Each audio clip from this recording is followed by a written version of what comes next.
I was standing in my own kitchen, frozen behind the pantry door, listening to my husband's children plot how they'd strip away everything I'd worked for the moment I died. Dad's wife is 70 years old, 70. We give it 5, maybe 10 years max, and then we contest everything. My stepson. Derek's voice carried that casual cruelty that comes from people who've never had to fight for anything. His sister Emma laughed, before adding, "That house alone is worth almost $2 million. No way some woman Dad married 5 years ago gets to keep what should be ours." They thought I was out running errands. They had no idea I'd come back early because I'd forgotten my wallet. They had no idea I was standing 15 feet away, my hand pressed against the cool pantry door, feeling my entire world shift beneath me. But here's what they really didn't know. 70 doesn't mean weak. 70 doesn't mean stupid. And 70, definitely, doesn't mean I'd spent 7 decades on this earth without learning how to fight back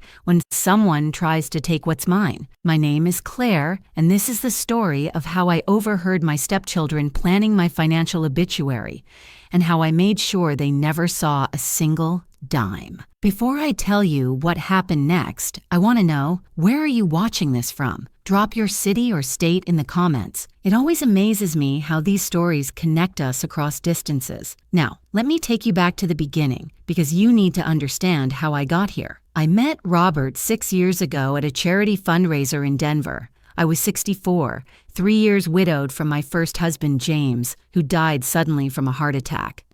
James and I had built a good life together. We'd raised 2 wonderful children, Melissa and David, and I'd worked as a financial consultant for 30 years before semi-retiring. I wasn't wealthy, but I was comfortable. The house was paid off. I had my retirement savings, and I just started thinking I might be ready to let someone into my life again. Robert was 75, charming, recently divorced, and persistent in the sweetest way. He sent flowers. He remembered small details from our conversations. He made me laugh after years of loneliness. When he proposed after a year of dating, I said yes, thinking I deserved a second chapter of happiness. His children, Derek and Emma, 46 and 43 respectively, seemed pleasant enough at our small wedding ceremony. They smiled in the photos. They made toasts about their father finding love again. But there was something in their eyes I couldn't quite place then. A calculation, a patience. They were waiting for something, though I didn't know what. I should mention that Robert and I signed a prenuptial agreement. I insisted on it.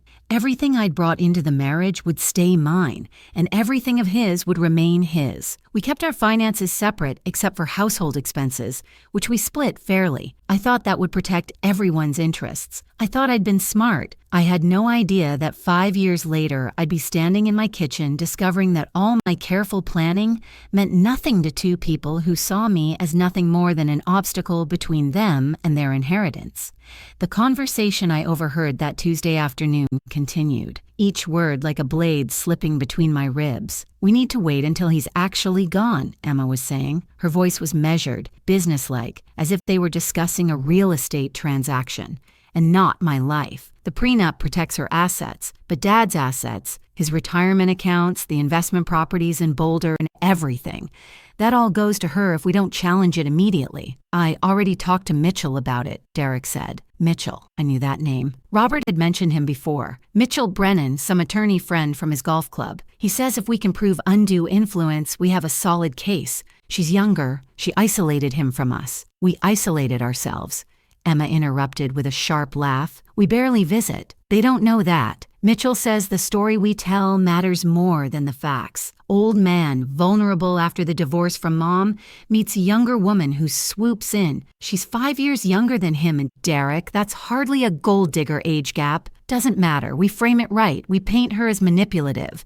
We get witnesses who'll say she kept him from family. Who would say that? People will say anything for the right price." Derek's voice turned cold. "Dad's worth close to $4 million with everything combined. We spend 50 grand on legal fees, maybe 100 grand total by the time we're done. We still walk away with way more than if we let her keep it all. It's just math, Emma." I'd heard enough. Actually, I'd heard too much. My hands were shaking so badly I had to grip the pantry shelf to steady myself. These people, these strangers wearing the faces of Robert's children, were planning to destroy my reputation, challenge my character, and strip away my security, all for money they hadn't earned. But I was still standing behind that door, and they were still talking, and one more thing Derek said changed everything. We have to be patient, play nice until it happens. I give it a few more years, tops. She's already 70, and let's be honest, at that age, things can go downhill fast. Could be a stroke, could be cancer, could be she just doesn't wake up one morning. Nature takes care of itself. The casual way he discussed my death, anticipated it, planned around it, sent ice through my veins. This wasn't just about inheritance anymore. This was about two people who viewed me as something already dead, just waiting for biology to catch up with their financial projections. I waited until I heard them leave through the front door, their voices fading as they walked to Derek's car in the driveway. Then I stepped out of the pantry,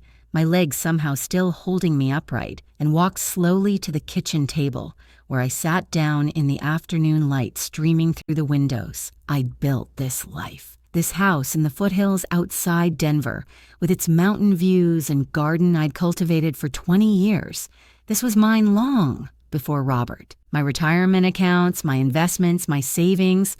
I'd earned every dollar through decades of 60-hour work weeks and careful planning. My children, Melissa and David, had never asked me for anything beyond my love and guidance. And Robert's children wanted to take it all, rewrite history, and paint me as a villain in a story they'd invented. I sat at that table for over an hour, my mind working through everything I'd just heard with the same analytical precision I'd used throughout my career as a financial consultant. Emotions could wait. Right now, I needed to think strategically. Robert came home around 5, whistling as he walked through the door, completely unaware that his children had been in our home, plotting against the woman he'd married. For a brief moment, I considered telling him everything immediately, but something stopped me. Maybe it was the look of contentment on his face. Maybe it was knowing that learning his children viewed him as nothing more than a ticking clock attached to a bank account would break something in him. Or maybe, and this was harder to admit, I wasn't entirely certain where Robert would stand if forced to choose between his children and his wife. We'd had a good marriage, comfortable, affectionate. We traveled together, worked in the garden together, hosted dinners for our combined friends.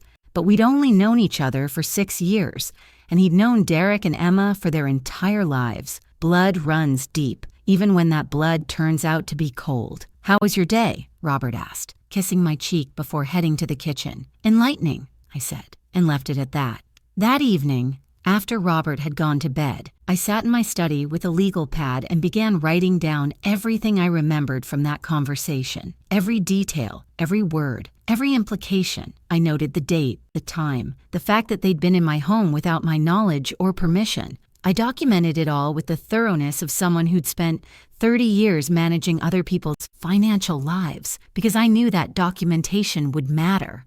Then I started making calls. The first was to my daughter Melissa, who lived in Seattle with her husband and my 2 granddaughters. I kept my voice steady as I explained what I'd overheard. The silence on the other end of the line stretched for several seconds. "Mom," Melissa finally said, her voice tight with anger, "please tell me you're getting a lawyer. First thing tomorrow morning." "Good, I'll call David tonight and let him know. We're behind you on this 100%, whatever you need." My son David, living in Portland and running his own architecture firm, called me back within the hour. Melissa filled me in. "Mom, this is serious. You need the best estate attorney in Denver, and you need them immediately." "I know. I'm already planning to contact Patricia Rothman." Patricia was someone I'd worked with years ago on several client estates. She had a reputation for being brilliant, ruthless when necessary, and absolutely uncompromising when it came to protecting her clients. Perfect. And Mom, document everything. Everything. If they breathe wrong near you, write it down. Already started. After hanging up with David, I sent an email to Patricia's firm requesting an urgent consultation. Then I did something else. I pulled out all of our estate documents, the prenuptial agreement, Robert's will, my will, all the beneficiary designations on our various accounts. I spread them across my desk and studied them with fresh eyes, seeing all the vulnerabilities I'd missed before. The prenup protected my assets from Robert, and his from me. That was good. But the problem was Robert's estate, which according to what Derek had said was worth approximately $4 million. Robert's current will left everything to Derek and Emma, which had never bothered me before. Why would it? They were his children. I had my own estate to pass to Melissa and David. We'd kept things clean, separate, fair. But now I understood the real danger. If something happened to Robert first, Derek and Emma would inherit his fortune and I'd be fine. I had my own security. But if something happened to me first and then Robert died, those two vipers would immediately challenge anything Robert might have changed in his will after my death. They'd claim grief made him vulnerable, that I'd manipulated him before I died, that any changes made during our marriage were invalid, and Robert, in his grief, would be defenseless against his own children. I couldn't let that happen. Even if I was angry at what his children had become, even if I was questioning how much he truly knew about their character, I still cared about him. He deserved to be able to leave his estate to whomever he chose without his children twisting his wishes into something ugly. But more than that, I needed to protect myself and my children from any collateral damage Derek and Emma might cause in their quest for money. Patricia Rothman's office called me back the next morning. Her assistant's voice was crisp and professional. Miss Rothman has an opening this Thursday at 2 o'clock. She reviewed your email and wants you to bring all estate documents, the prenuptial agreement, and any documentation of the conversation you referenced. Thursday, 2 days away. I could wait 2 days. Those 48 hours felt like walking through water. I moved through my normal routine, morning coffee with Robert, working in the garden, preparing meals, while my mind spun through scenarios and contingencies. Robert noticed something was off. "You seem distracted," he said Wednesday evening as we sat on the back patio watching the sunset behind the mountains. "Just thinking about some old client situations." I lied, hating the deception but knowing it was necessary. "You know how my mind works. Can't fully retire even when I want to." He smiled and squeezed my hand. "That brain of yours is one of the things I fell in love with. You're the smartest person I know, Claire." His words should have warmed me. Instead, they made me sad, because I was about to use that brain to protect myself from his children, and he had no idea the war that was coming. Thursday arrived. I told Robert I had a doctor's appointment, another lie, and drove to Patricia Rothman's office in downtown Denver. The law firm occupied the 23rd floor of a glass tower with mountain views that rivaled my own. Patricia herself was 62, silver-haired, impeccably dressed, and had eyes that could cut through stone. She listened to my entire story without interrupting. I played her the voice recording I'd made that morning, because yes, after the pantry incident, I'd started keeping my phone on record whenever Derek or Emma were mentioned or expected. I showed her the notes I'd taken. I presented all the estate documents. When I finished, Patricia leaned back in her leather chair and steepled her fingers. "Claire, what exactly do you want to accomplish here?" "I want to make sure that my children are protected. I want to ensure that if anything happens to me, Robert isn't vulnerable to being manipulated by Derek and Emma. And I paused, choosing my words carefully. I want them to understand that underestimating a 70-year-old woman was a mistake." Patricia's expression didn't change, but I saw something flicker in her eyes. Respect, maybe, or recognition. The look of someone who'd seen this particular brand of family greed before. "Let me be direct with you," Patricia said, pulling out a legal pad. "What you overheard is troubling, but it's not illegal for them to plan to contest a will. However, their discussion of fabricating evidence and buying witnesses, that crosses lines. The question is whether we use this information defensively or offensively. What's the difference? Defensive means we restructure your and Robert's estates to make them contest-proof. We close every loophole, eliminate every vulnerability, make it financially stupid for them to challenge anything. That protects you and Robert but doesn't necessarily punish them. And offensive? Offensive means we do all of that, but we also set traps. We create situations where if they do what they're planning, they expose themselves to legal consequences. We document everything, build a case, and when they make their move, we're ready with counterclaims that could cost them far more than they'd ever gain." I thought about Derek's voice discussing my death like a stock market projection. I thought about Emma laughing about my house. I thought about them calling me a gold digger, planning to destroy my reputation, viewing me as already dead. Offensive, I said. Definitely offensive. Patricia nodded as if this was exactly what she'd expected. Good. Then here's what we're going to do. First, you're going to talk to Robert about updating both of your wills. Don't tell him about the conversation you overheard. Not yet. Frame it as good estate planning practice. You've been married 5 years. It's time to review everything anyway. Suggest using me as the attorney for both of you. Will he agree to that? Make it about efficiency and trust. You trust me. You've worked with me before. He'll likely appreciate not having to research attorneys himself.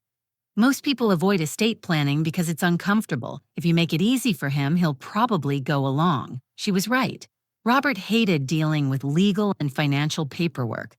That's why I'd always handled our household finances, our taxes, our insurance. He trusted me with those details. Second, Patricia continued, we need to secure your personal assets even more thoroughly.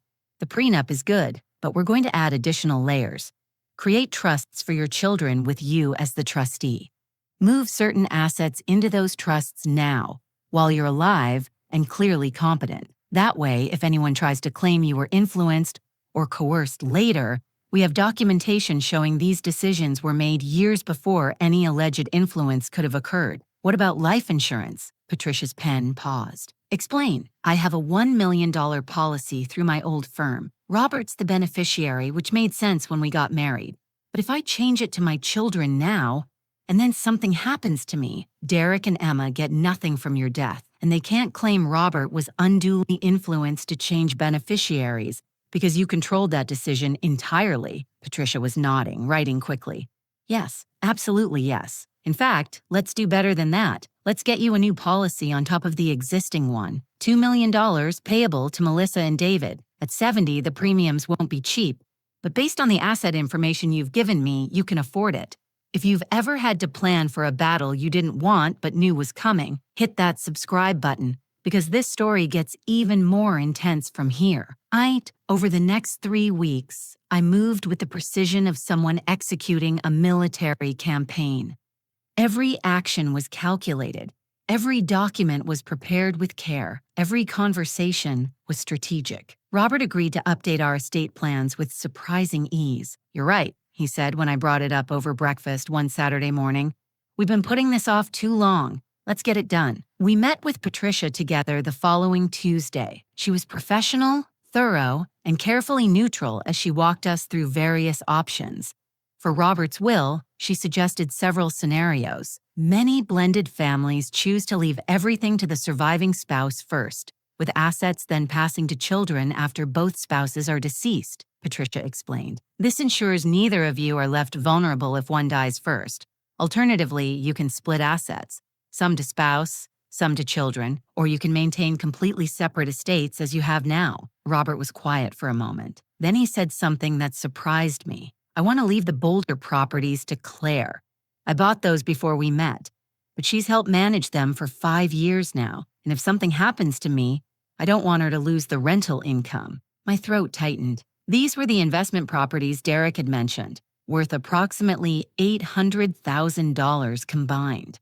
Robert was volunteering to leave them to me without any prompting. Are you sure? I asked carefully. Those could go to Derek and Emma. They'll get plenty from my retirement accounts and life insurance, Robert said firmly. You and I are partners, Claire. Partners take care of each other. Patricia drafted the changes and Robert signed them 2 weeks later. His children would still inherit the bulk of his estate, roughly $3 million between his retirement accounts, life insurance policies, and other investments. But the Boulder properties were now mine, and Patricia had worded everything so carefully that challenging it would require Derek and Emma to prove their father was mentally incompetent when he signed the documents.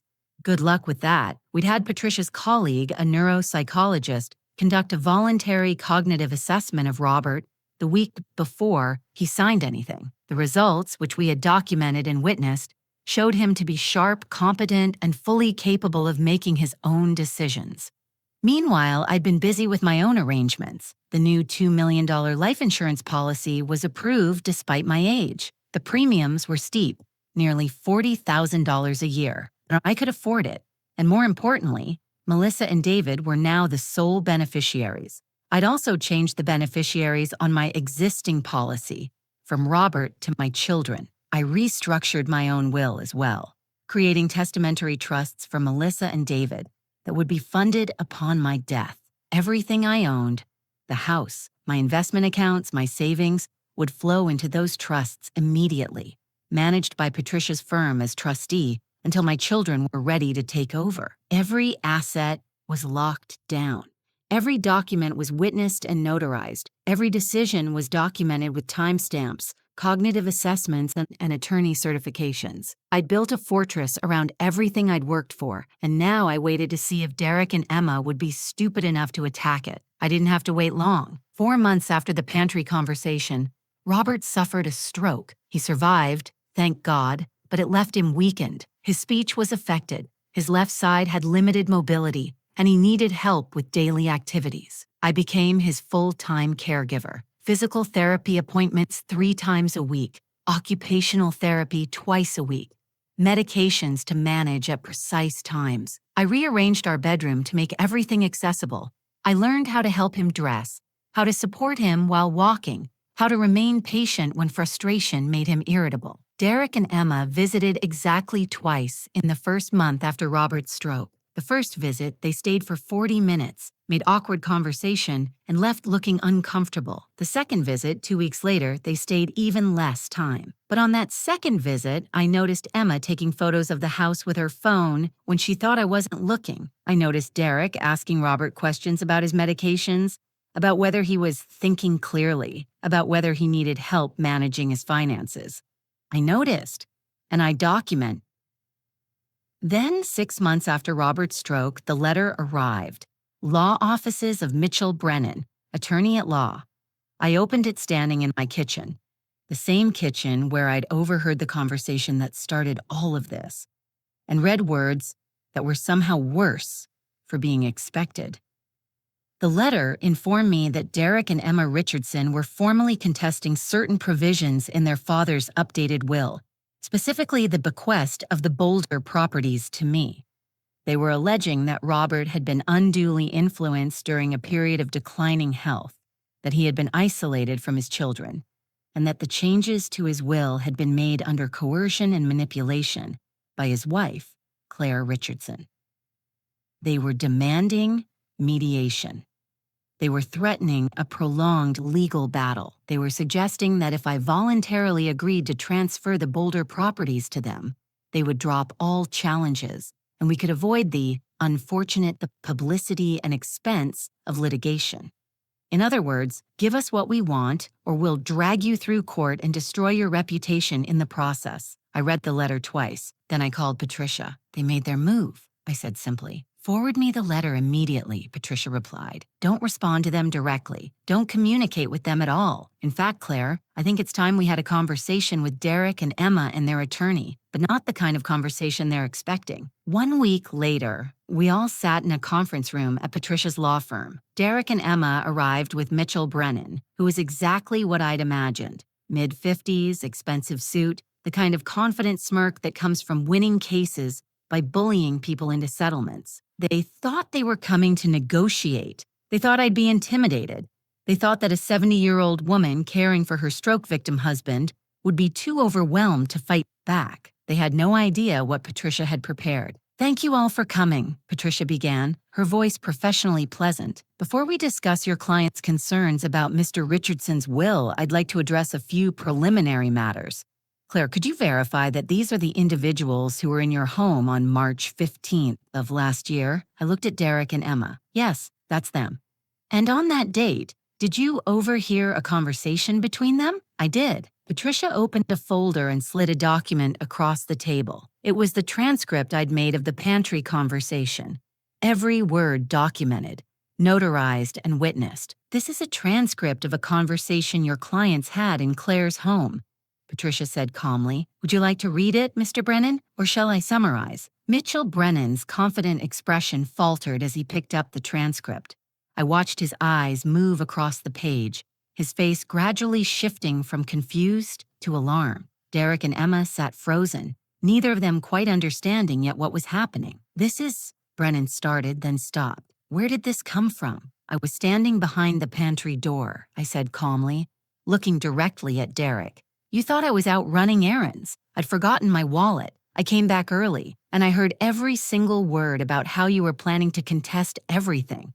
How you'd already discussed strategies with Mr. Brennan here, and how you were planning to fabricate evidence of undue influence." Emma's face went pale. Derek's jaw tightened, but he tried to recover. "That's taken out of context, is it?" Patricia interrupted smoothly. "Because I have the full recording as well. Would you like to hear the part where you discussed finding witnesses who would say anything for the right price? Or perhaps the section where you discussed how convenient it would be when Claire, and I quote, just doesn't wake up one morning?" The room went absolutely silent. Mitchell Brennan's face had gone from alarmed to horrified. This was not what he'd signed up for. "Here's what's interesting about conspiracy to commit fraud," Patricia continued, her voice never rising but somehow filling the room with authority. "When you discuss fabricating evidence and paying for false testimony, that's not just unethical. It's criminal. It's conspiracy to commit fraud, potentially conspiracy to interfere with an inheritance. And depending on how creative a prosecutor wants to get, it could even be attempted theft." "Now wait just a minute," Brennan started, but Patricia held up her hand. "I'm not finished. After Claire overheard this conversation, she came to me. And we did something very smart. We documented everything. Every change to Robert's will was accompanied by cognitive assessments from a board-certified neuropsychologist.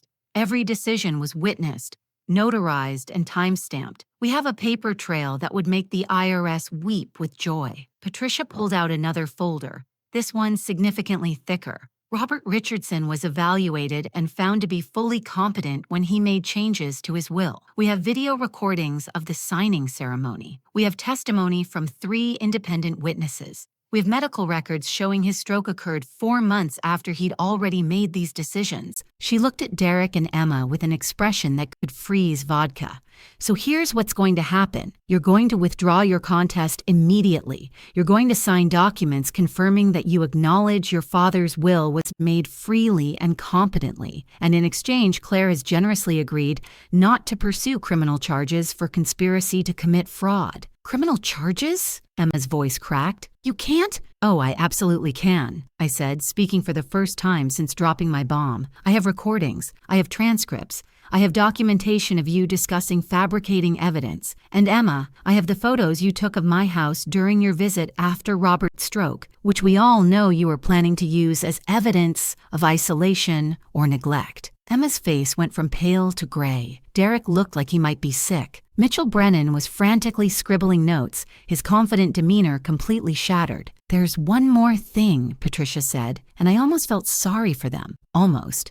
"Claire took out a $2 million life insurance policy 6 months after overhearing your conversation. Her children, Melissa and David, are the sole beneficiaries. She also changed the beneficiaries on her existing policy, so even if something were to happen to Claire, which we all hope is many years away, you would receive exactly nothing from her death." I could see the moment the full reality hit Derek. All his calculations, all his planning, all that casual cruelty about waiting for me to die, it had all been for nothing. He'd spent months, maybe years, building resentment toward me over money he was never going to receive anyway. "The Boulder properties that Robert left to Claire," Patricia continued, "those are now in a trust structure that makes them virtually challenge-proof. The prenuptial agreement you were hoping to find loopholes in, we've reinforced it with additional documentation. Everything is locked down so tightly that it would cost you at least $500,000 in legal fees just to get to a courtroom, and you'd lose." Mitchell Brennan finally found his voice, though it lacked all its earlier confidence. "I need to consult with my clients privately." "Of course," Patricia said pleasantly. "You have until 5 p.m. tomorrow to withdraw the contest and sign the acknowledgement documents. After that, Claire will be filing criminal complaints with the Denver District Attorney's Office, and this becomes a matter for prosecutors rather than estate attorneys." They left the conference room like people walking away from a car accident, shaky, pale, completely undone. Mitchell Brennan couldn't even look at me as they filed out. When the door closed behind them, I let out a breath I didn't know I'd been holding. "That," Patricia said with a small smile, "is how you fight back." The next day at 4:47 p.m., Mitchell Brennan's office sent over signed documents withdrawing the will contest and acknowledging that Robert Richardson had been fully competent when making all estate decisions. There was no apology,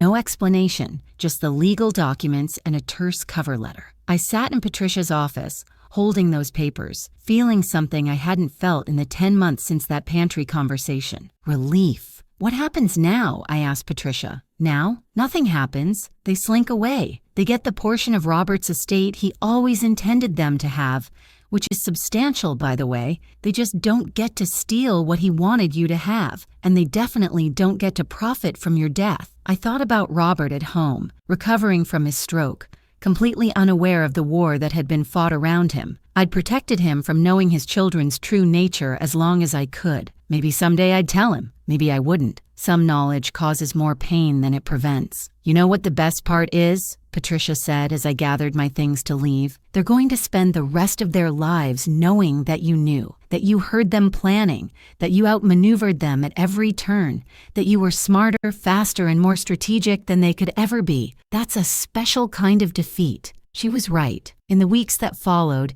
Derek and Emma stopped visiting entirely. No calls, no messages, no awkward hospital room conversations.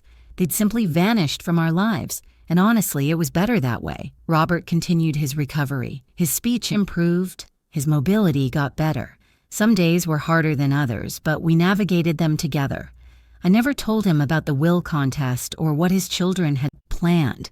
What would be the point? He'd been through enough. 3 months after that conference room confrontation, I was in the garden one morning when Melissa called. "Mom, I've been thinking about everything that happened," she said, "and I just want you to know how proud I am of you. You didn't back down. You didn't let them intimidate you. You fought for yourself." "I fought for all of us," I corrected. "For you and David, too. This was never just about me." "I know, but Mom, here's the thing. You're 70 years old, and you just taught us the most important lesson we've ever learned. You taught us that age doesn't mean weakness, that you can be kind and still be fierce, that protecting yourself isn't selfish, it's necessary." Her words hit me harder than I expected. Maybe that was the real story here. Not just that I'd outsmarted 2 greedy stepchildren, but that I'd refused to be diminished by their expectations of what a 70-year-old woman should be. David called later that same day. I talked to Melissa. "Mom, you're a legend, seriously. When I'm 70, I want to be exactly like you."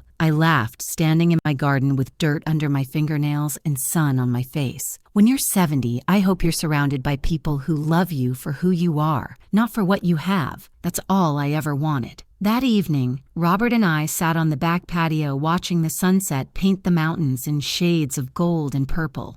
His speech was still slow, but he turned to me and said, "You seem lighter, somehow, happier." "I am," I said, taking his hand. "I really am." I never told him the full story. Some battles are fought in shadows, and the people we're protecting don't need to know the details. They just need to be safe. Robert passed away peacefully 2 years later, on a bright autumn morning with me holding his hand. Derek and Emma came to the funeral. We didn't speak beyond basic pleasantries. They inherited exactly what Robert always intended them to have: $3 million from his retirement accounts and life insurance. Substantial wealth by any measure.